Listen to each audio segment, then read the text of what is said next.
Bismillahirrahmanirrahim. Saya akan melanjutkan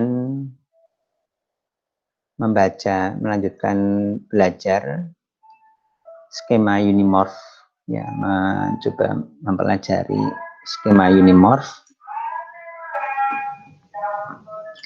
yang sebelumnya saya sudah mencoba untuk belajar, ya, membaca beberapa paper yang dari tahun 2015, 2016, 2018, 2020, dan sekarang melanjutkan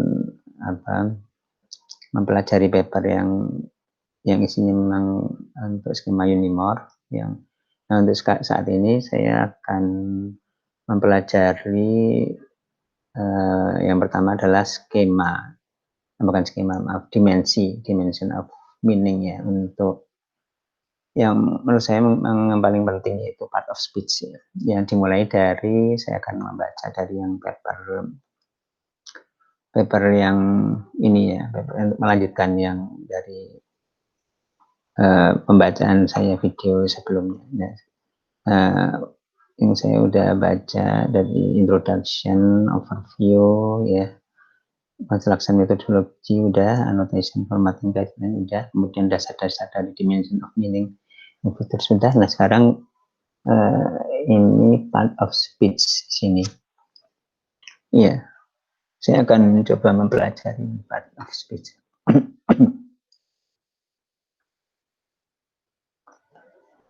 Ya, ini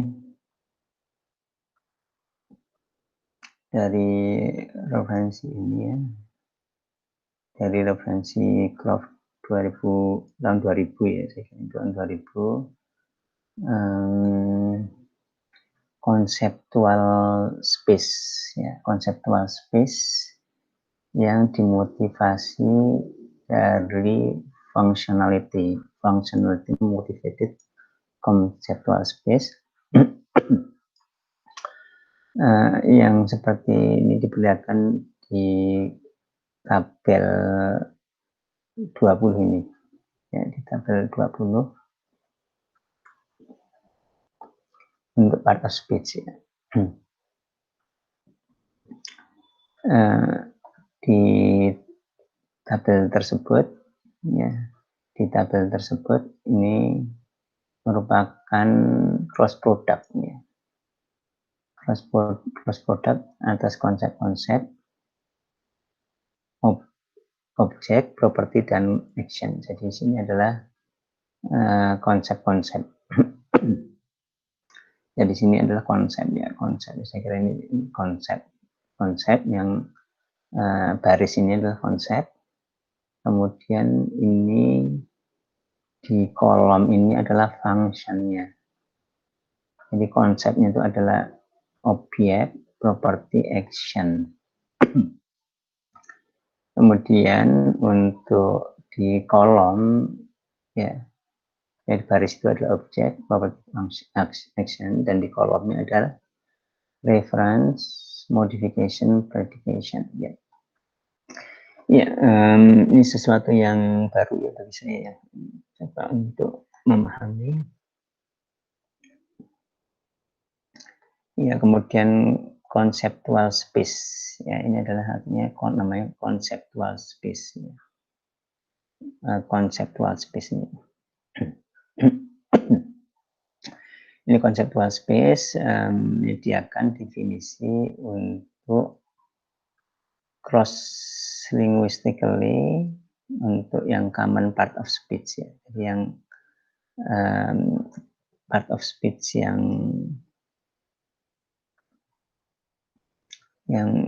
banyak, yang umum, ya, common part speech yang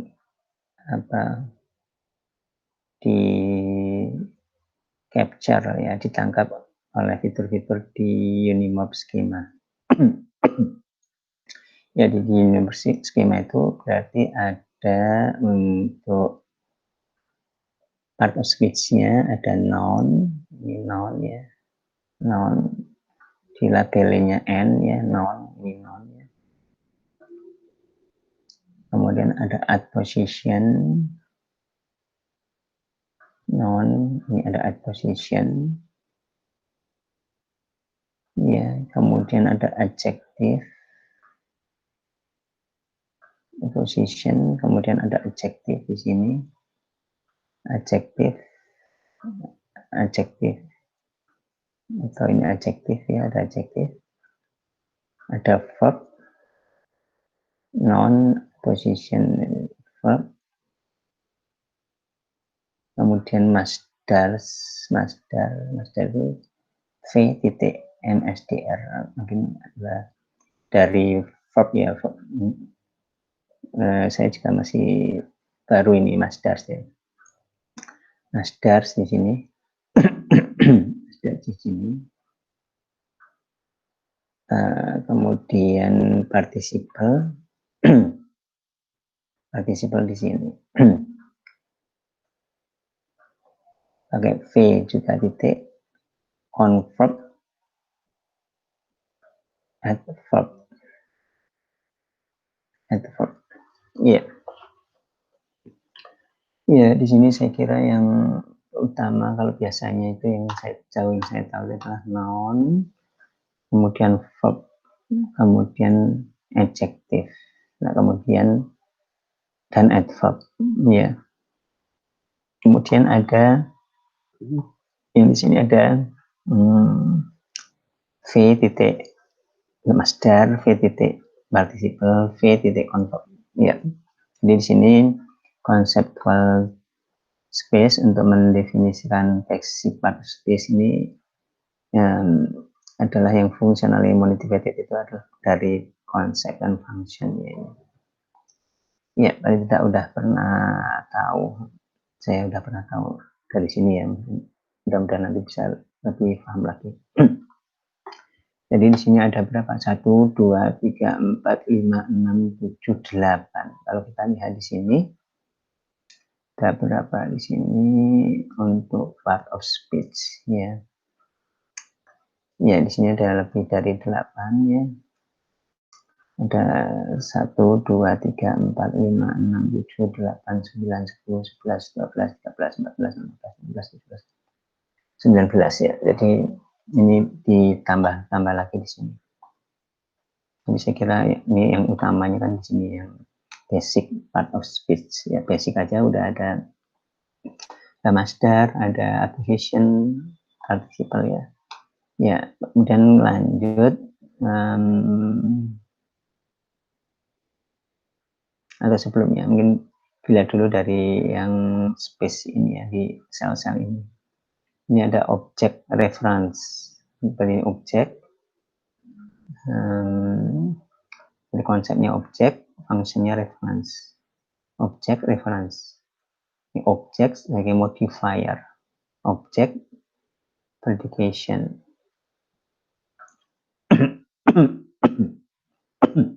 Yeah. Jadi noun, semuanya noun. Ini noun di sini dan di sini. Tapi predicate nouns ini tidak ada di sini. Predicate noun tidak ada di. Kemudian di sini property reference, property modifier, property predication, action reference, action modifier, action predication. Iya, mungkin saya belum begitu sepenuhnya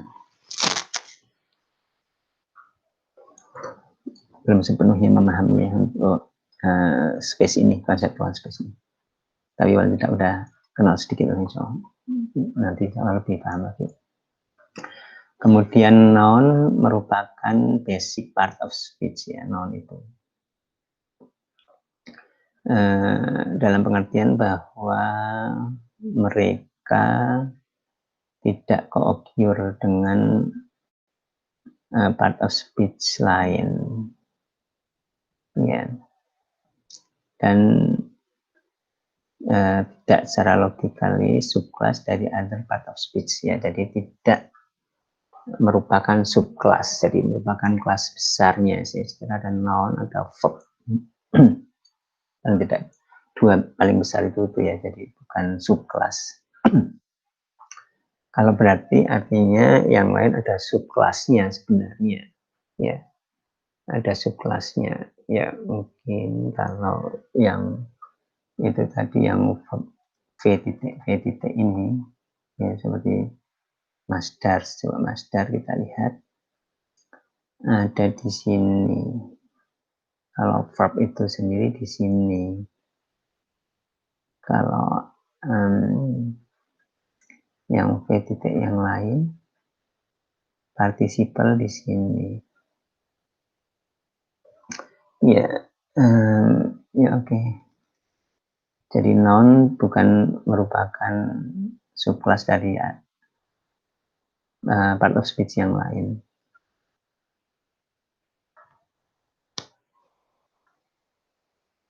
Ya, mereka itu maksudnya noun saya. Biasanya mengontrol fitur ya number seperti tadi saya kira dijelaskan di atas di pendahuluan untuk dimensi ini ya, gender. Jadi noun itu untuk biasanya mengontrol fitur yang lain, fitur di dimensi yang lain, termasuk di dimensi yang lain ada number, jumlahnya berapa, singular plural misalkan, dan gender ya,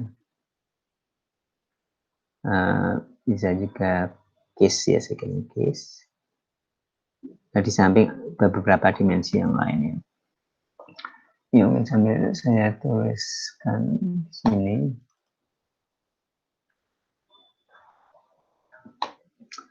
Ya, saya kira ini satu hal yang penting, ini hubungan antara noun dengan fitur, hubungan antar fitur ya, hubungan antar fitur yang antar fitur yaitu dari fitur pos dengan fitur lain. Contoh ini tadi disebutkan ya, noun typically kontrol ini ya.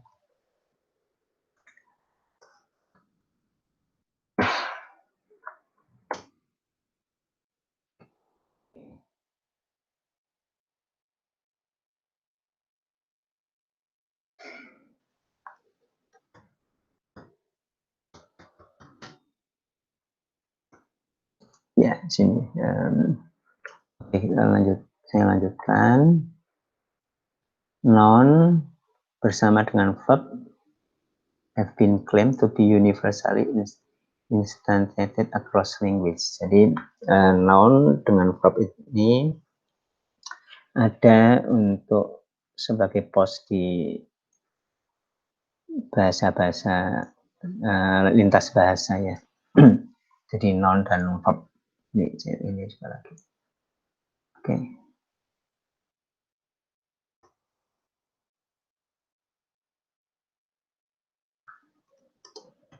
Oke. Kemudian berikutnya subset dari noun itu ada proper noun, proper name. Ya, proper name yang secara properties sintaktiknya berbeda dengan noun secara keseluruhan. Ya, sebagai contoh di sini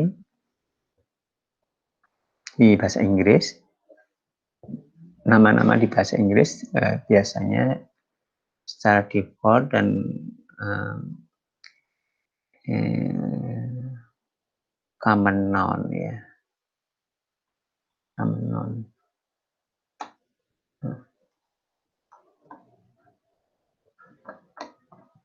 Yang common noun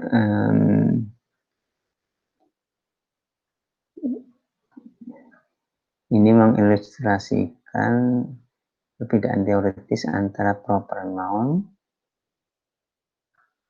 dengan proper pria 5. Oke, saya kira nggak sampai sejauh itu untuk pemahamannya, teorinya. Oke, berarti artinya ada non gitu aja ya. Dan non yang merupakan bukan subclass dari dimensi atau fitur yang lain ya.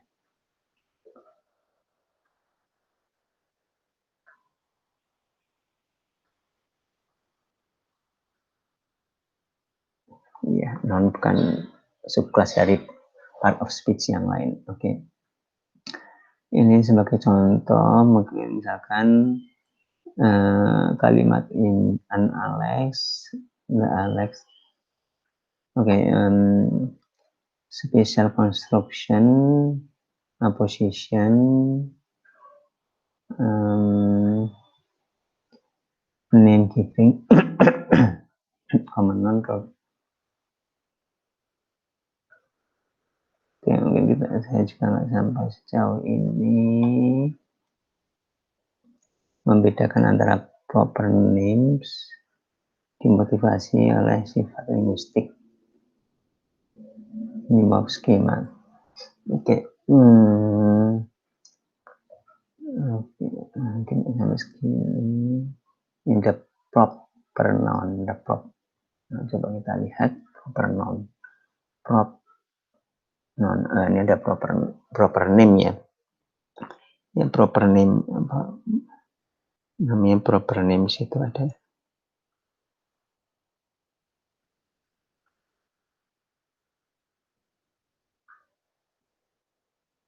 Ya.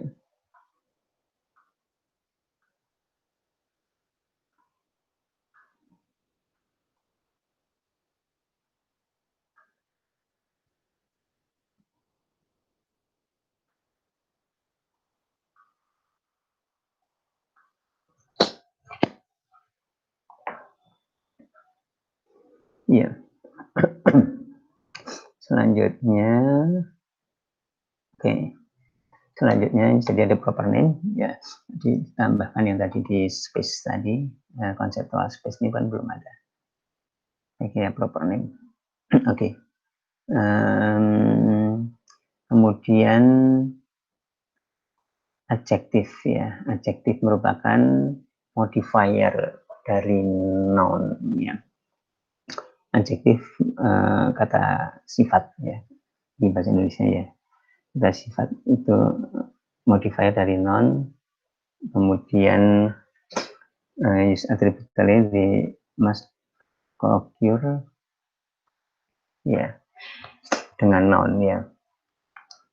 Dan mereka sering kontrol by that noun ya. Oke.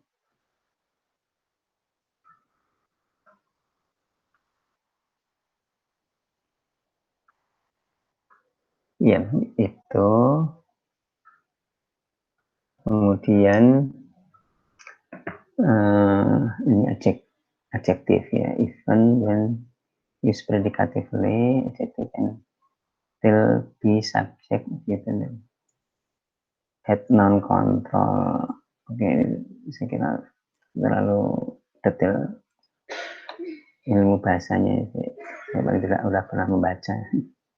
Sebagai contoh, adjektif di bahasa Rusia harus name gender. Oke, jadi mungkin ini jadi saya kira untuk seperti bahasa Inggris kan adjektif atau bahasa Indonesia ya itu tidak harus agree, tidak harus disesuaikan dengan number atau gender atau case dari head noun-nya. Jadi seperti misalkan contohnya, misalkan kalau bahasa Indonesia, misalkan bahasa Indonesia itu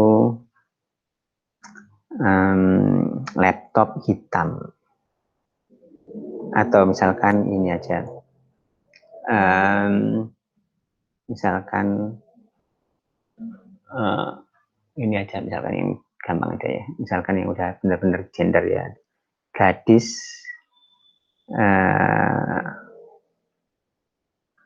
misalkan gadis kota misalkan gitu. Nah misalkan kota itu adalah keterangan, kata keterangan atau adjektif itu tidak tergantung apakah gadis atau misalkan orang, kota, atau misalkan jejaka, kota, jadi tidak tergantung gender, tidak tergantung jumlah. Tapi kalau di Rusia, bahasa Rusia itu tergantung, ya. Ada number, gender, dan lain-lain, ya. Dan case, ya. Jadi adjektif itu juga diagreekan. Kalau di sini disesuaikan, sesuai dengan number. Ya, oke, ini tertentu ya untuk bahasa-bahasa tertentu seperti Rusia. Ya, kalau untuk bahasa yang lain mungkin perlu dipelajari ya, terutama kalau mungkin saya utamanya konsentrasi ke bahasa Indonesia, bahasa Inggris, dan bahasa Arab. Part of speech. Fenomena substantivation merepresentasikan cross-linguistic exception untuk generalization. Ya.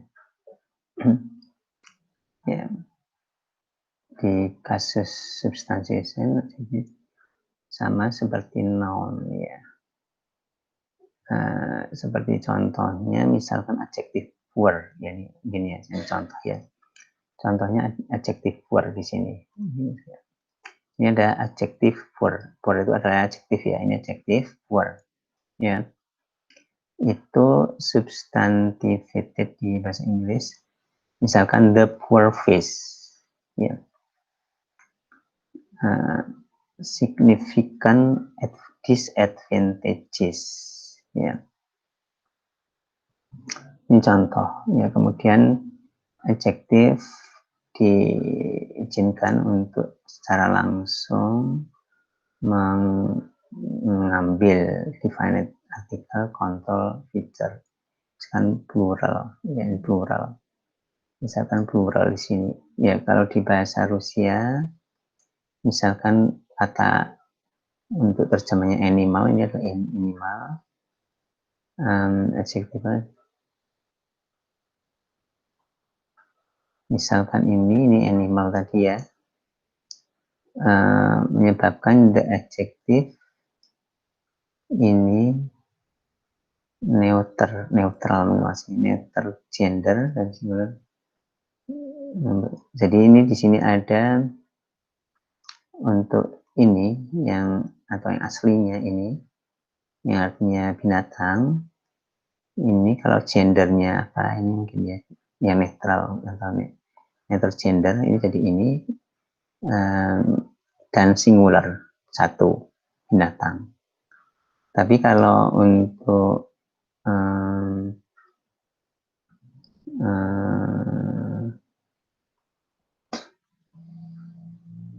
untuk yang ini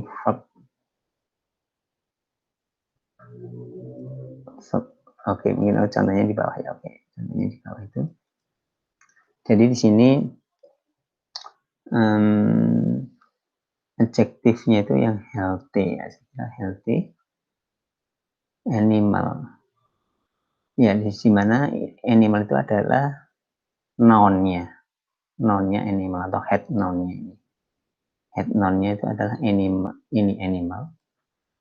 Ini di mana ini adalah yang kita contoh di sini adalah yang neutral dan singular. Ya, kemudian di sini ininya apa adjektifnya ini ditentukan juga harus agree dengan neutral dan singular juga ya. Healthy, kalau healthy seperti itu ya. Jadi apa ya, mungkin saya kira seperti itu ya. Di sini ininya the healthy animal runs ini. Nah, ini ditentukan dari noun-nya ini untuk adjective healthy di sini. Yang dimana di sini ada mungkin OE ini adalah neutral singular, misalkan OE belakangan yang sufiknya ini ya, sufiknya ini. Oke, jadi adjektif itu bisa atau mesti dikompromikan dengan noun-nya, ya, head noun-nya untuk contohnya bahasa Rusia. Ya, tapi kalau bahasa Inggris sepertinya tadinya kalau nggak salah tidak ya. Ya, kemudian pronoun dapat dianggap sebagai subclass dari noun. Ya. Apakah ada di sini pronoun? Ya. Pronoun, oh ada ini pronoun, ya. Jadi pronoun itu dianggap sebagai subclass dari noun. Karena seperti noun, ya pronoun ini dapat berfungsi sebagai sintaktik argumen dari verb. Ya, jadi seperti halnya noun itu bisa sebagai argumen dari verb. Argumen itu misalnya subjek, subjek misalkan gitu ya. Nah, pronoun juga seperti itu, bisa sebagai argumen dari verb. Tetapi pronoun berbeda dari noun, dia inherently diaktif. Ya. Apa ya artinya ya? Inherently diaktif. Diaktif itu apa ya artinya ya? Ya, saya lihat kamus. Nggak tahu kamus nggak disebutkan di istilah bahasanya.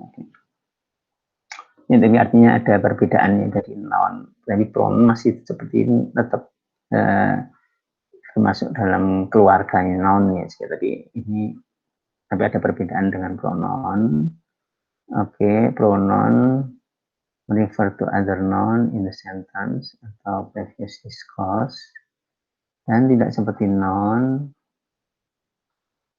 mempunyai sintaktik variety yang prinsip-prinsip variety of syntactic termasuk ada constraint, crossover dan lain-lain. Ya, belum paham saya, tapi insya Allah paling tidak udah pernah tahu ini.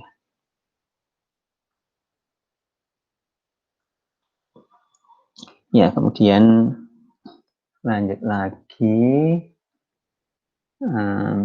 pronoun mungkin menampilkan morfosintaktik properti yang berbeda dibandingkan dengan noun. Seperti misalkan pronoun adalah satu-satunya kata dalam bahasa Inggris yang mempunyai morphologically marked case ya, dan dia ya satu-satunya yang untuk case, untuk kasus ya, untuk case, untuk dimensi case ya. Untuk dimensi case ini satu-satunya kalau bahasa Inggris. Jadi ada nominatif, ya nominatif itu misalkan subjek ya. Kemudian akusatif ini objek. Jadi sama-sama dia perempuan, tapi kalau sebagai subjek adalah si, ya nominatif masih subjek si. Kalau kemudian objeknya her. Nah ini satu-satunya, tapi satu-satunya. Jadi kalau di bahasa lain, case-nya bisa lebih luas. Artinya misalkan anak laki-laki sebagai subjek dan anak laki-laki sebagai objek itu katanya beda, word form, inflected word formnya itu berbeda.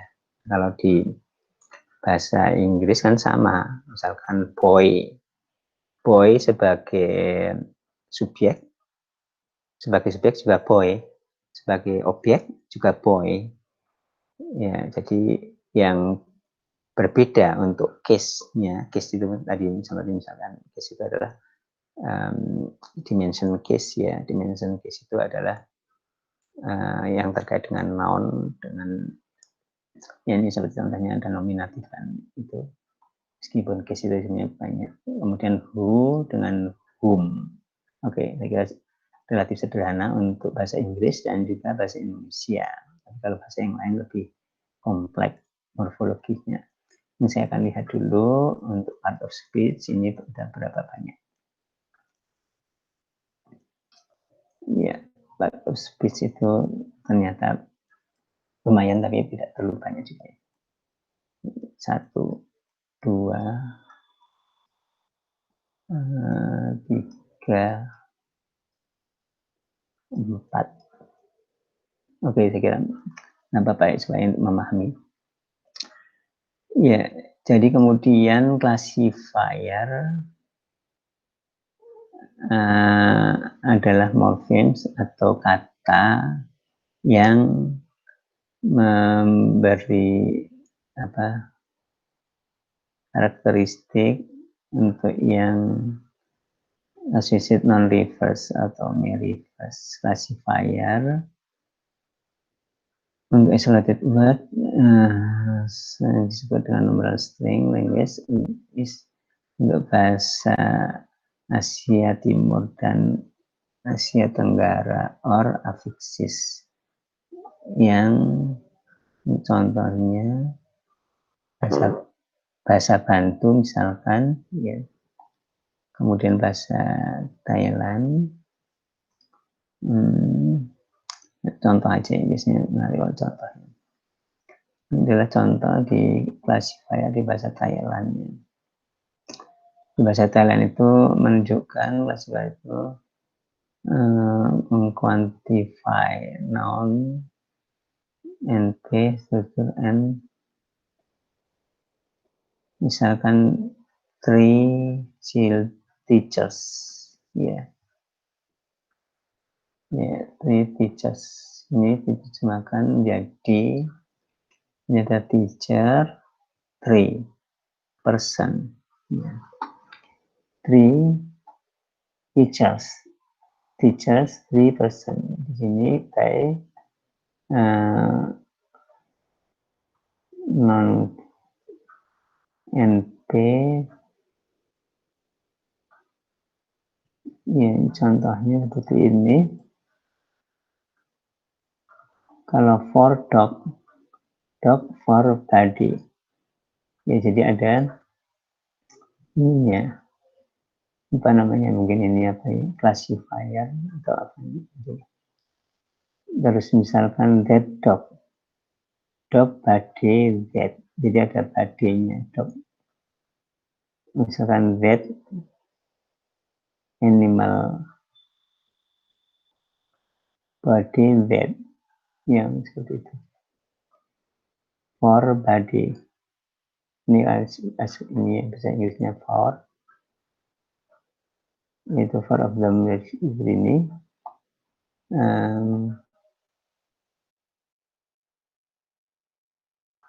Di sini ya seperti itu, ya. Ya mempunyai gambaran sekilas lah, meskipun belum begitu jelas juga bagi saya. Kemudian classifier capture limited range semantic contrast, yes, gender, analysis. Oke, kemudian ada articles, modify noun. Bagi contoh, Inggris artikel the dan an. Bahasa-bahasa berbeda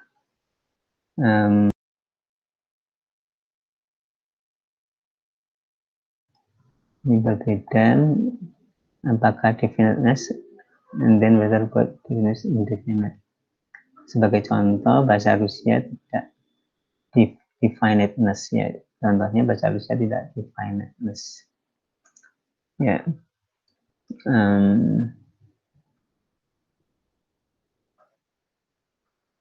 Jadi mungkin maksudnya yang the, ada the gitu kan, definite kan the. Iya, bahasa Inggris. Undefined itu un. Nah, kalau di bahasa Rusia tidak ada definiteness. Ya. Kalau bahasa Indonesia seperti, ya, di bahasa Indonesia saya kira nggak ada, dalam arti itu adanya terpisah katanya. Seperti misalkan mobil sama mobil itu. Nah, kalau indefinite kan mobil aja. Kalau definite itu mobil itu. Nah, mobil spasi itu. Artinya kata mobilnya sendiri antara definite sama indefinite itu sama, mobil gitu aja. Ya, kalau di bahasa Inggris juga saya kira the itu kan terpisah ya. Nah, kalau di bahasa yang lain mungkin ada, tapi di bahasa Rusia juga nggak ada tadi ya.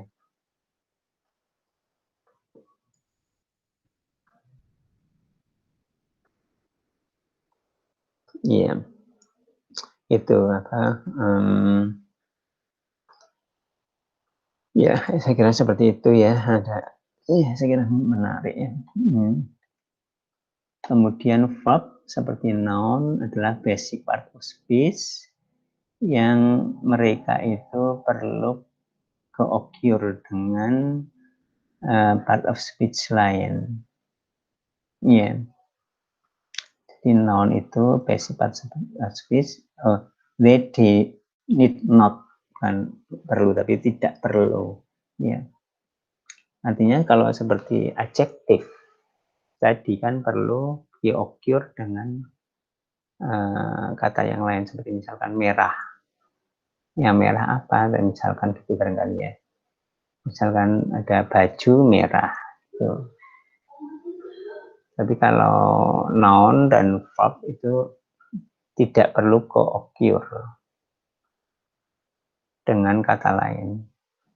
Ya.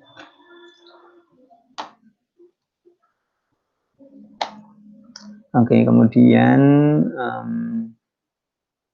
seperti halnya noun, verb itu juga present, ada di setiap bahasa manusia. Ya, yang merupakan predikat yang menunjukkan action. Jadi kan subjek, predikat, objek. Ya, kalimat itu subjek, predikat, objek. Nah, predikat itu yaitu biasanya adalah verb yang menunjukkan action. Predikat itu yang biasanya verb yang itu adalah menunjukkan action. Ya, oke. Ini ada 30. Apa catatan kaki 30? Kalau bahasa ini wakasan di Amerika Utara, Pacific Northwest Region, Kanada, Amerika, debat apakah noun dan verb bisa dianggap berbeda antara noun dan verb secara universal. Meskipun part of speech ini bisa dibedakan, tapi dalam surface-nya di bahasa-bahasa ini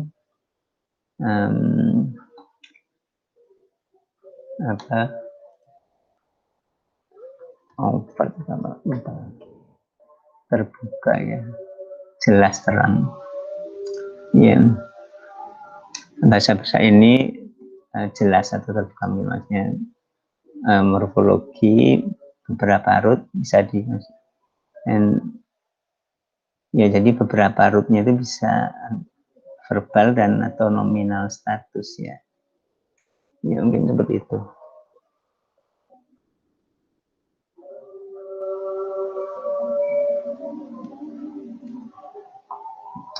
Oke, yang 30 ini ya. Jadi antara noun dan verb itu sendiri apakah bisa dibedakan sebenarnya? Karena mempunyai root yang sama, bisa sama. Kalau Eiffel seperti itu ya. Intinya untuk yang catatan kaki nomor 30 ini. Ya, verb merupakan juga bentuk basis productivity. 3 part of speech yang lain yaitu participles, masdar dan convert yang tadi berarti v titik ya, merupakan jadi verb ini merupakan basic. Artinya mungkin itu adalah sebenarnya dapat dikatakan sebagai subnya verb ya, yaitu participle, masdar dan convert yang masing-masing mempunyai sifat behave similarly yang mempunyai kelakuan yang mirip dengan adjektif, noun dan adverb. Adjektif, noun, dan adverb. Ya. Itu tadi participle, masdar, kan.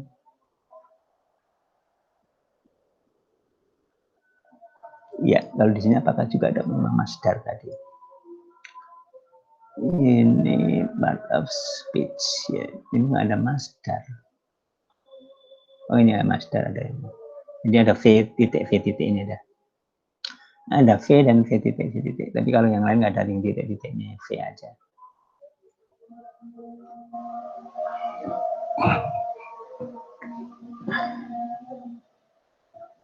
Ya, kemudian mereka diturunkan dari verb.